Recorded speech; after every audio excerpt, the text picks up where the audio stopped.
Mohammad Yunus Nobel জয়ী, আন্তর্জাতিকভাবে প্রশংসিত আর এখন অন্তর্বর্তী সরকারের প্রধান।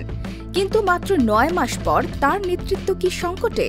সেনাবাহিনীর সঙ্গে ক্রমবর্ধমান উত্তেজনা, রাজনৈতিক দলগুলোর চাপ এবং গুজব সবকিছু মিলিয়ে প্রশ্ন একটাই, ইউনূস কি পদত্যাগ করতে যাচ্ছেন?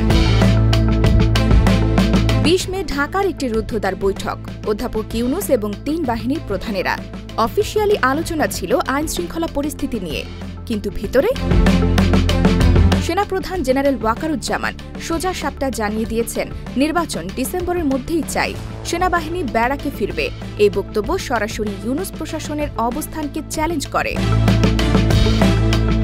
ইউনূস চান নির্বাচন ২০২৬ সালের মাঝামাঝি, সংস্কারের পর। সেনাপ্রধান বলছেন, অনির্বাচিতরা সিদ্ধান্ত নিতে পারে না। এই উত্তেজনা, অনেকেই বলছেন একটি ঠান্ডা যুদ্ধ, সরকার বনাম সেনাবাহিনী।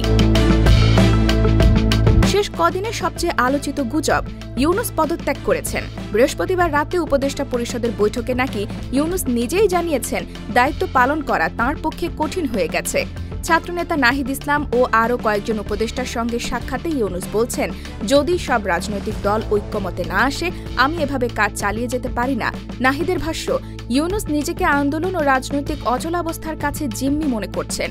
তবে সরকারের পক্ষ থেকে স্পষ্ট বার্তা এসেছে, তিনি পদত্যাগ করছেন না। কিন্তু প্রশ্ন থেকেই যাচ্ছে, সত্যি কি তিনি থেকে যেতে চাইছেন নাকি বাধ্য হচ্ছেন? বিএনপি বলছে, নির্বাচন চাই ডিসেম্বরের মধ্যেই। এনসিপি ও আরও কিছু নতুন দল বলছে, আগে সংস্কার, তারপর নির্বাচন। দুই দিকেই চাপ। বিএনপি চায় বিতর্কিত উপদেষ্টাদের অপসারণ, আর এনসিপি বলছে বিএনপির পুরনো বল প্রয়োগের রাজনীতি এই সংকটের কারণ।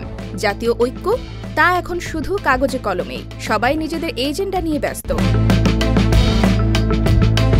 জেনারেল ওয়াকার বলছেন, সেনাবাহিনী পুলিশ নয়, আমরা দেশের সার্বভৌমত্বের সঙ্গে আপোষ করব না। স্টার্লিং, চট্টগ্রাম বন্দর, এমনকি রাখাইনের মানবিক করিডোর নিয়েও তাঁর আপত্তি স্পষ্ট। এই বক্তব্য শুধু একটি বিবৃতি নয়, এটি ইউনূস প্রশাসনের ক্ষমতা ও কৌশলের প্রতি সরাসরি প্রশ্ন।